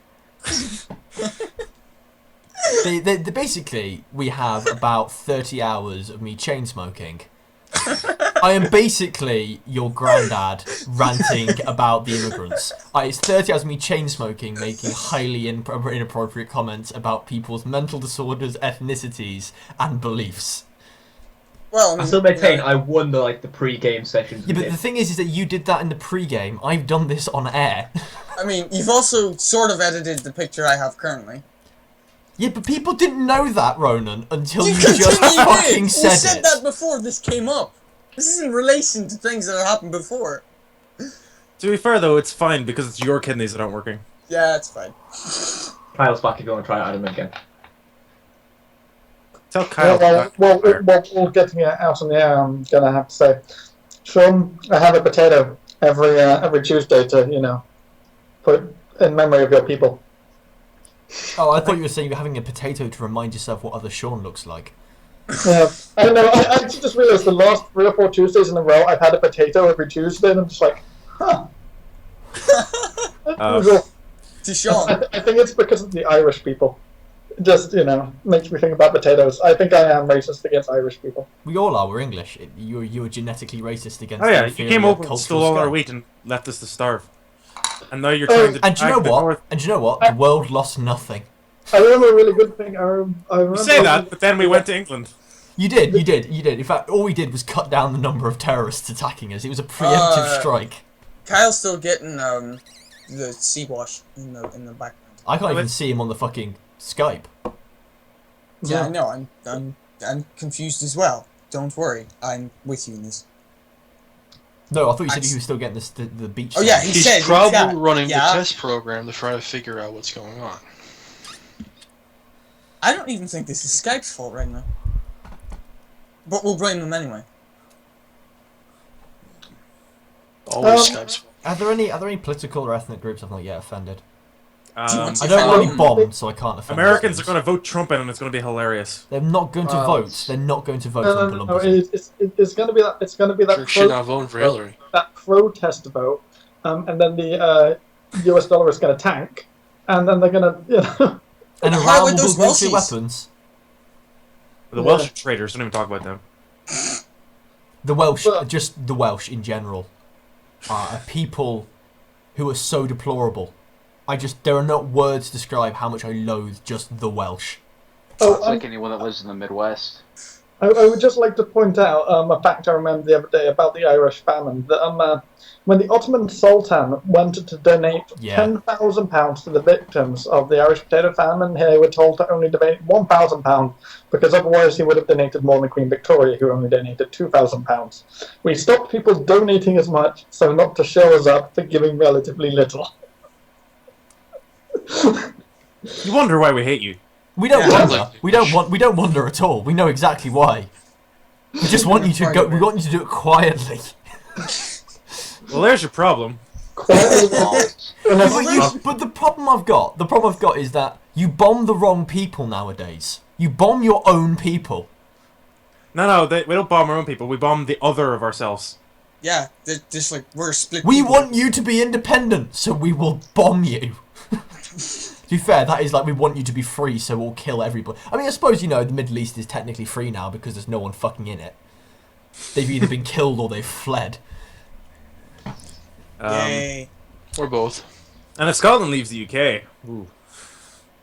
How will I get my shortbread? I will have to pay import tax on my shortbread. You could just bake it. It's not. Shortbread is incredibly easy to make. Alex, I don't think you understand the capacity for my laziness. It's like one of the Alex, I am occasionally too lazy to put the toast back in when it's not cooked, when it's not toasted enough. It's just butter and sugar. Just get a thing of butter, dip it in sugar, and maybe sprinkle some flour on. Alex, no. No. What will be hilarious is that if England does leave the European Union, and then just immediately rejoin the single market, nothing will have changed except you would have lost the say in anything that happens. Yep. Are we on a beach? No. Are we? You don't know. Oh wait. You see, I'm quite disappointed he's back now because I was quite enjoying the fact that we completely railroaded the Great Crusade into a political and highly, highly insulting conversation about certain mental minorities. It's wonderful. Kyle, look outside your window. Is there a beach? Oh shit! I didn't know. Oh, that's it. Or the beach. Ring, ring, ring, ring. 1960s wants its fucking comedy back. Seriously, guys, that was shit. I'll leave. Don't worry. I like the Just show. to deduct 600 XP from. You don't have to leave, Ronan. We just have to wait 30 minutes and you'll go away naturally. No, I'm on dialysis. Don't worry. Damn it. Now back to where we actually were. I should. Back to our regularly scheduled program. Yes. Now that the advertising has been delayed. Before we go, remember, anyone who voted leave, fuck you. Back to you, Jacob. And remember, always spay and neuter your pets. Not always. Sometimes you want them to have 40k, guys. No, I'm quite fascinated into what is now a fucking conversation about whether we neuter our pets. Because as if this conversation could get any fucking weirder. Right, back on track. So, the ship... Stop! I don't think you can you sterilize well, of course you could, but I swear to God I'll sterilize you. Right? And trust me, my people, we're well versed in that. Right? Oh god. You're gonna dust off the old Torah. Just go to the section that details fucking castration. We learned first-hand from the people who are best at it. Okay. The Germans. The Germans, thank you. Oh, God. Now we've crossed that line. There are no lines we can't cross. Okay, fantastic. Every argument always descends to Nazis. Is that Gideon's law? I think so. I think it's Gideon's all political discussion inevitably ends in Hitler. What a guy. Back on track? Sorry, what? Did I just... I think it was any discussion on the internet eventually. Yeah, bro has abandoned us! Yes, he has, because I'm about to lose my mind. Squad morale broken. Right. Ronan, don't. The next person to talk loses a fate point other than me. I have none left to lose. Do you not? No! I haven't had any for ages. That's why I haven't spent any for ages. Give him one, then take it away. It doesn't No, work get one, if you take then it. tell him what I'm going to do. Oh. Okay. Alright, So anyway. we arrive at Catonia. Finally, as as we seem to have actually now role-played the exact amount of time you spent in the fucking warp waiting for Arik to get back online. The ship exits the warp in a cacophonous screech as silence soon dominates the outside world. Space once more glitters around you, and where once the leering souls of those possibly departed are replaced with the glistening and clean starlight, you all breathe a sigh of relief, the instinctive nature of the human re-entering the universe they belong in. And you see before you a slightly bluish star, quite small, and around it a rock and a single moon orbiting around it, no other planets in sight. And yet dwarfing this in spectacle is the entirety of the Lunar Wolf Legion and the vast battleship of the Emperor himself in orbit above this planet, almost blotting out the planet ahead of it through sheer scale and size. Thousands of ships dot horizon, and none of you are as yet aware. As soon as you break message, Darnik, you will probably have been woken up before you broke into the warp and are on the bridge again. Descartes looks up. We're receiving a hail, my lord. Open the channel. He looks uncomfortable. It's from the Judgment and Damnation. It's the Praetor Garrick. I'll take it in the war room. And I go to the war room. You notice, however, that he doesn't seem to be on the Vengeful Spirit. That, though, you can clearly see the Vengeful Spirits in the fleet. You head into the war room. Does anyone else wish to accompany him, or does anybody else? Do you invite anyone else? They're welcome to come if they want. Yeah, I'll follow him into the war room. I'm gonna I say, my secretary better go. I fucking bitch slap you, Dreadnought. Yeah, Bring I'm it. gonna go in there too. I'm gonna I stay in think the bitch slapping the now lightning attacking Dreadnought is probably a bad idea. Yeah. Wait, you could do lightning attack. Yeah, he got lightning attack. I just love just windmilling his arms. Basically, he becomes a 16-year-old mosh pitter. Yeah. I clamped and melt the bomb to his ass. Okay, so who's in the war room? I am. Present. Septum? Nope. Daevos? If I was there to be invited, You were there to be invited. then yes. Malakai? Yes. Igorek? Sure, why not? Okay, so you all ascend to the war room where finally I'm still deciding. And now the joke has become meta, now that Tim is saying it. You all walk in as the hololith of Garrick flickers up on the page, resplendent again in finely crafted armour, beautifully resplendent, form-fitting, efficient, possibly a new design, though nothing you'd have heard of.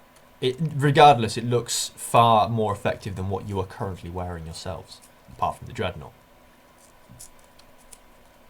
He looks, as he sees you all before, and he looks over and whistles ever so slightly, which I would roleplay if I could whistle. Fun fact for all your fans. I can't Alright, whistle. fucking Don't worry, clangers, Jake. calm down. I can't whistle either, Jake. Don't worry. You nerd.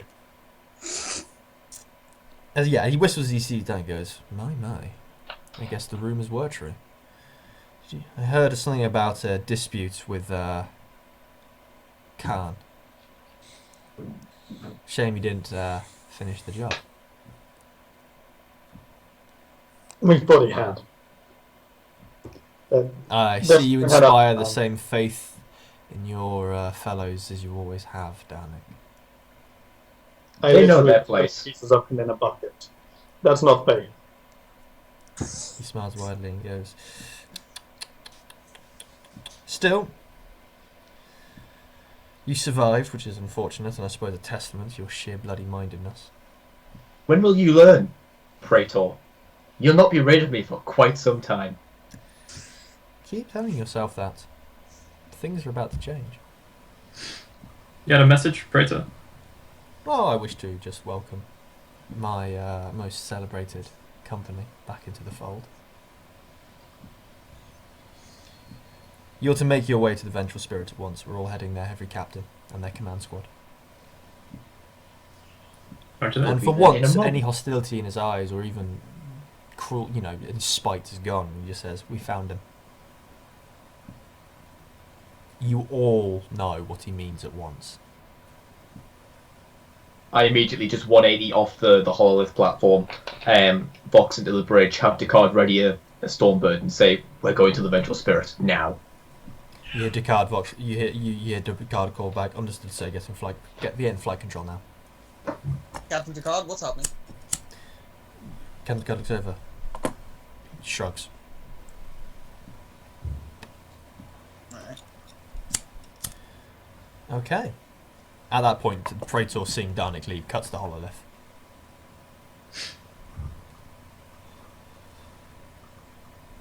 Does anyone do anything? I'm waiting for our esteemed captain. I'm going straight to the launch bay. Esteemed walker to the launch bay. Like, look at Descartes, look at Darnik, look at Descartes, look at Darnik, walk after Descartes. Darnik. Yeah, Daevos will also follow after Darnik.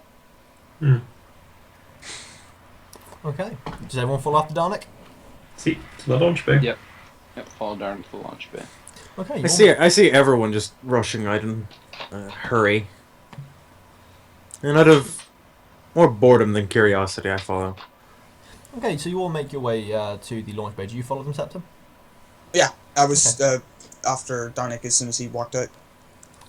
You all follow him to the launch bay where you load up onto the Stormbird, and the pilot and Astartes sets off as soon as you're all on board.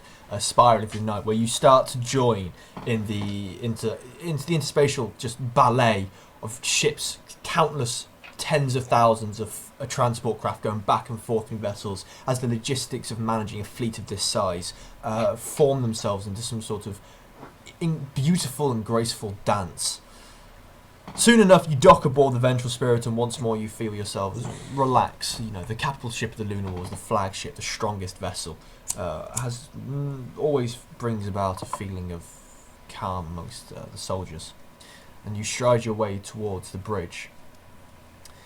And one by one, as you file into the room, each of you gazes upon both the Emperor, this time tall, magnificent, a cape of red, a great sword taller than any of you implanted into the ground, somehow embedded yet not marring the surface at all, in burnished plate, surrounded by 30 of his custodes magnificently at attention, Malgador off the side, and another figure, as tall as the Emperor himself, clad in simple clothing, roughly hewn, scarred and tattooed. Dark hair flows down his back, and as you all walk in, the Emperor's presence hits you, but so too does this figure's. A raw, almost animalistic charisma, warlike, barbaric ambition, brutal where the Emperor's is sublime. And as he looked upon each and every single one of you, any Lunar Wolves here present instantly know that they are looking upon their father.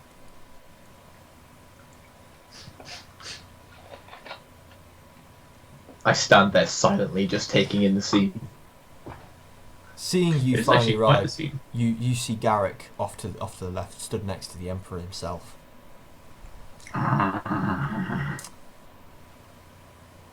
As you quietly join the ranks, Tyvir and Septum, even you, despite not being your primogenitor, are struck by the charisma. Yes, other Shaun? I want to see if I can see Caster. You can see Caster. I would like to stand apart from the actual ranks. You'd be expected to. Yeah, I was going to do the same thing. As far back as I can, Yeah, while still being in the room. You see Erebus himself is also here, but stands beside both Tyvir and Septum as you are joined by other members of other legions. First, second, third, fourth, and fifth. Second? What? 11th as well. Ooh. Anyone from mine? You see no other 8th Legion members. Just curious. I specifically stand next to Erebus, so it's a good thing he's already standing next to me. I want to catch his eye as they're standing there, but I don't notice anything. Erebus looks, as you catch his eye, looks at you. And you spot what has made many wary of the Imperial Heralds for years. There is the light of fanaticism in his eyes, as he looks upon a demigod made flesh. I give him a very small smile. Just a quick twitch of edge of my mouth. He nods, and as he does so, his armour moves, and you see tattoos down his neck, cruciform writing that you can't read, spiralling down his chest.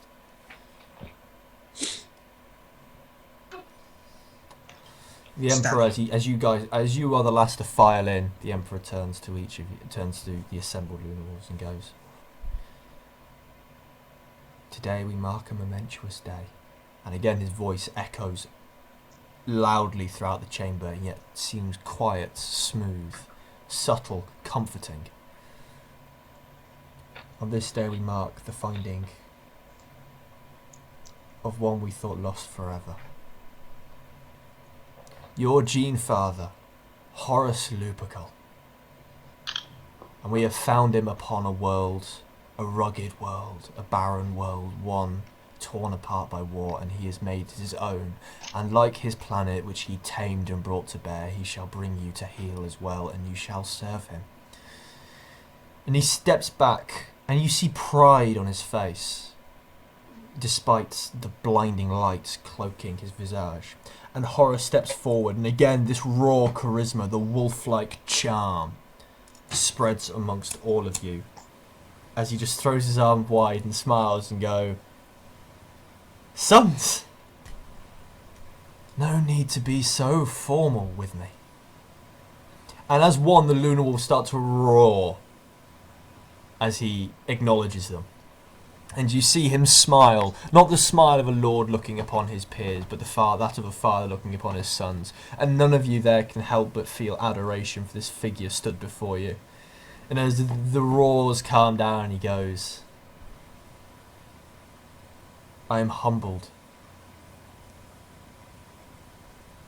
There are no words for the show of love you have just shown me, to stand before me as you do. But we will be the greatest to ever walk alongside the Emperor's path.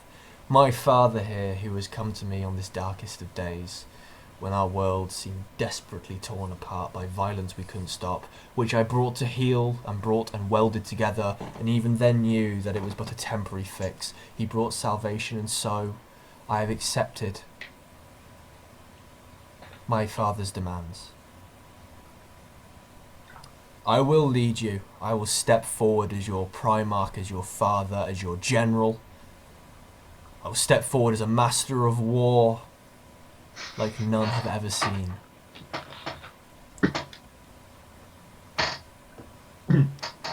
I will take my place above you, but I do not wish it to be said, for you are much more experienced in these matters than I. You are not my inferiors, you are my equals.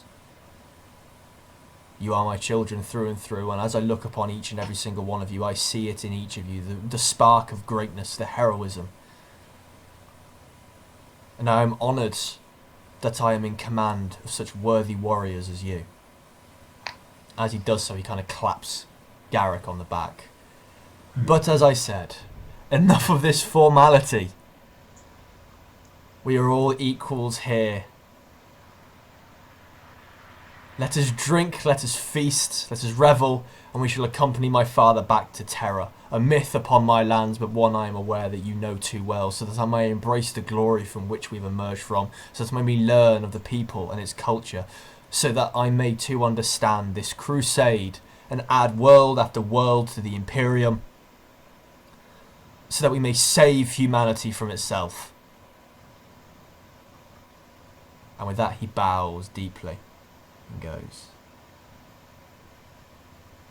"Sons, no, brothers.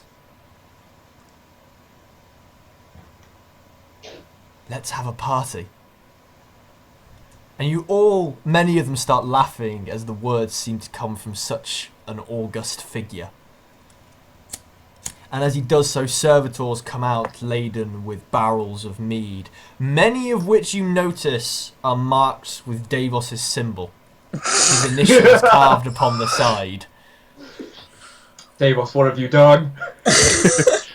And He's perfected his formula. It's going to die. Many of the mortals who attend the vessel come out playing instruments of all kinds, and music fills the halls as the Lunar Wolves gathered revel. And as it's doing so, you notice that the voxcasters aboard the ship have been transmitting to every ship across the fleet, and through them you hear sounds of applause roaring, ceramite slamming on ceramite, as the Lunar Wolves as one rejoice in the finding of their Primarch, of their liege lord who they thought had been gone for good. No longer are you abandoned. And we will call the session there. I wanted to say something Erebus first. Go on, say something. Okay. When the Lunar Wolves erupt, and the noise washes over us, I just want to lean over to Erebus and just say it into his ear. One down, and walk out. As you walk out, it goes 19 to go. And then you hear something that makes you almost pause in your step. And then 17 left to survive. As he then moves off into the crowd to grab some drinks. And we will call the session there. I hope everyone enjoyed that, including the political rant halfway through it, and the rather. That was beautiful. That was a good political rant. And the rather incorrect statements I made. I just want to clarify to everybody listening, they are my true opinions. Which ones? That Alex looks like a Down syndrome when he leans back. I was about to say. That makes sense. I think and now that Alex has cut his hair and shaved, I've realised that. Stop it, Alex! Oh dear God! Oh dear God! It's spread hair. Point of madness. But seriously, I just want to tell you, Alex, that your head, now that you've cut your hair and shaved your beard, is far longer than it should be. Yep. But anyway, I hope you all enjoyed that session. I do apologise for the technical difficulties, and by we apologise, I say Kyle apologises, and I hope you apologise. I did. Living in Atlantis as he does. If you like what you saw, we'll be back next week. Hopefully everyone will be here. It's possible that Alex will be missing due to the aforementioned estate agents failing at their sole purpose of existence, which is unsurprising. I found why they failed. The person who was managing our property went on holiday immediately after they started managing it. I wish I was joking, but I'm not. That's some top quality managerial work right there. Can you refuse to pay them the fine? Any work to anyone else? They told us it'd be 20-30 easily done. The rest of them had no idea what was going on and couldn't get hold of any of our paperwork. You should whatever. You should probably try to advertise to people that they are a bad company, but whatever. Yeah, so if you we'll be back next week, Tuesday, 6 o'clock, where hopefully, as I say to myself in my head every time, it will be a session that works. I know I'm lying to myself, but it's what we do to survive these days. If you like fantasy, we have a number of streamed episodes already recorded on YouTube for The Last Beginning, Alex's D&D 5th edition campaign, of which myself and now other Shaun are members. And owing to the aforementioned estate agents' incompetencies, we may be missing 1 to 2 sessions of that, unfortunately. But that's all. And we shall hopefully be having a Star Wars... Fuck off, other Shaun. Hopefully be having a Star Wars streamed on Saturdays, ran by other Shaun, and currently featuring myself. It'll not be this week or the week after, it'll be the week after that. So 3 weeks. Because we're spending this week to finish the prologue, because they've been spending 4 sessions on a planet, and they've spent there for about 10 hours now. I'll probably be in that. Because we have a murder hobo. Now, not anymore, he's gone. A murder Wookiee. The player hasn't gone. I might be in that, maybe. No contempt in Jacob's voice whatsoever there. Alex, I couldn't hide contempt out of talking to my own family. Or to you, for that matter. Anyway, I've got nothing more to say. That won't get me in a bollock ton of trouble. So I shall wish you all a good evening and happy gaming, guys. Goodbye! Cue Sesame Street goodbye. Okay, hey, Today's Shaun, will you make program that brought to face you by again? the number 7 and the letter C. What? This program's Anybody else sponsored see the face that other Shaun made?